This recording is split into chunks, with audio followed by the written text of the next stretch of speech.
How are you? Today is our second day of the District Leadership Training Seminar. I will be discussing with you on how to conduct effective meetings. First, let's know what's the meaning of meetings. Meetings is a gathering of people for a particular purpose. So, dito natin lahat nadidiscuss kung anong gusto natin. Dito rin tayo nagkakasundo kung ano na mangyayari. So, it is a gathering of people. So, usually, to accept or in order to accept, deal, the set plans and procedure. Now, how do you conduct a meeting? You must always be prepared. Have an agenda. Collect items to be put in the agenda beforehand. Ang hirap naman pupunta ka ng meeting pagtapos wala kayong agenda, hindi ba? Circulate the agenda earlier. This is to make sure the participants are aware of their roles and deliverables. Kasi minsan pupunta sila sa meeting, hindi nila alam na sila pala yung invocation o sila pala yung opening or may mga report silang gagawin dapat. So set a notice of meeting. Now, let's establish meeting rules. We always apply the Roberts Rule of Order or parliamentary procedures. We'll discuss later what Robert's Rules of Order means. We will have to wait for the chair to acknowledge you before you speak. However, you must not interrupt the speaker whom has already been granted the floor. Kapag may nagsasalita, bayaan nyo munang matapos. Huwag yung dahil may gusto kayo gusto niyo mauna kayo kahit na may mga nagsasalita pa. Robert's Rules of Order is a set of rules for conduct at meetings. Dito tayo ginagabay or guiding us on what to do. It allows everyone to be heard and to make decisions without confusion. So dito, lahat tayo, we all have the chance to say something or to suggest. All are equal during meetings. Parliamentary procedure. It's the best way to get things done at meetings. But it only works if you use it right. You obtain the floor, make motion that are in order, speak clearly and concisely. Huwag na yung ang dami pang paikot-ikot. Then obey the rules of debate. And most of all, be courteous. Hindi porket meron kang gusto, hindi nasunod, para kang you want to be the how do you call that? Parang gusto nyo kayo masusunod, kayo mananalo. So, in parliamentary procedures, you have democratic rule, a fair hearing for everyone, flexibility, protection of rights. So it's important that everyone know the basic rules. It can be adapted to fit the needs of any organization. Kahit saan organization, whether it's civic, it's business, or religious, lahat, you can use this. And how do members get their say? They make the motion. Like a motion is a proposal. Meron kayong gustong i-propose. That the assembly take a stand or take action on some issues. Kung meron kayong you think will be beneficial to your organization, you can make a proposal. Then you present your motions. Make a proposal. Then somebody will make the second motion of your proposal. Ngayon, if Like for example, somebody will, after you make the motion, somebody said that that is not applicable. So you have to have some debate or give your opinion. It will be heard by the group, the two sides, the pros and cons. So you have to vote on the motion kung sino ang mas for them is okay. In making a decision, ito lang masasabi ko sa inyo, wala akong kaibigan dito. Ang sa atin ho, we serve not the person, but we serve the organization.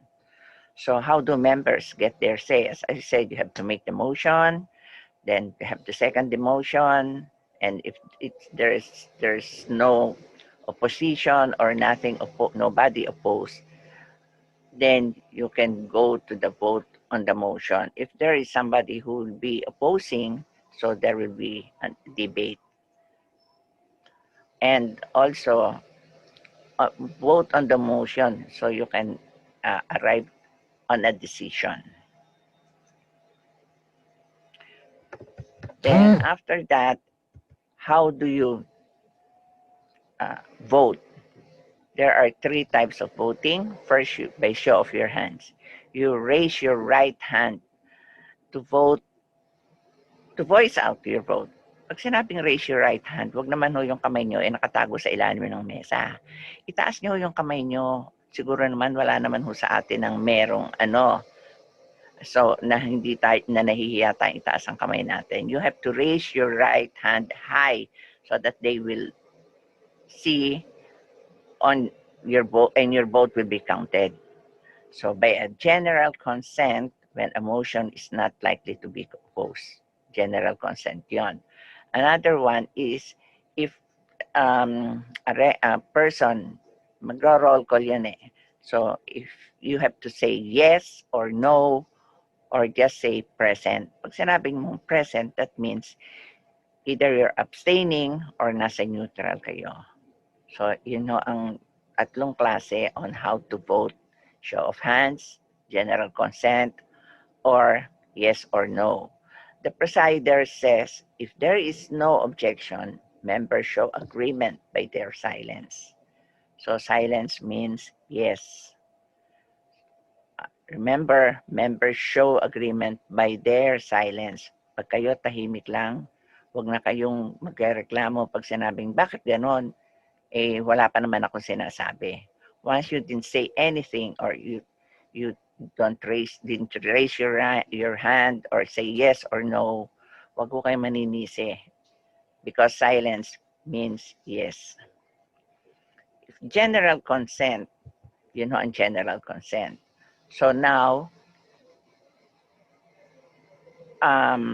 if I have a sample here on the order of business, yung agenda. So you have to call to order, the usual call to order, invocation, reading and approval of minutes, business arising from the minutes, president's or district chairman's time. Dito ho ginagawa ang mga report ninyo. Ilagay nyo na lahat ng ilalagay nyong report, all presidents or mga DCs, dito sa time na to, hindi yung habang after the treasurer's report. Ay, siyempre, may nakalimutan nga pala ako. So I said, always be prepared when attending any meeting. So after the president and DC's report, you have the treasurer's report, then different committees report, other matters, then adjournment. Quorum, you cannot start a meeting without a quorum. So the number of people fixed by the rule that must be present to make valid the proceeding of a meeting. So kung ang anyong quorum kasi sa pag-vote, it must be not 1/2 plus 1. It should be 2/3 of the people present.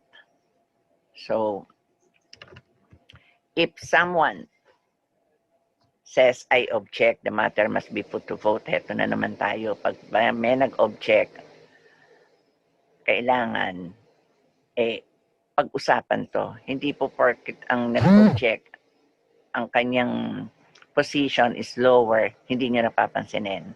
As I said, during the meeting, and especially in inner will, everybody are treated equally. Wala ho sa ating maganda, wala ho sa ating sexy, wala hong may pera, at wala ho yung matangkad or hindi katangkaran. Everybody is equal. So if there is anybody who will be objecting, treat them nicely and listen to their side. Then after that, you have to confirm an action plan. An action plan is an ending summary that confirms what action must follow after the meeting. Ito yung follow through. Pag may pinag-usapan tayo, kailangan merong isasagawa, isa sa katuparan. It also presents a plan for going forward to make sure that the objectives are action plan. Kailangan din ho natin malaman kung yung follow through na action ay yun ho yung napag-usapan natin din. Ensure that the objective says appoint person who shall take charge. Follow up for progress report later. So kailangan ho somebody should be assigned to take charge on this action plan.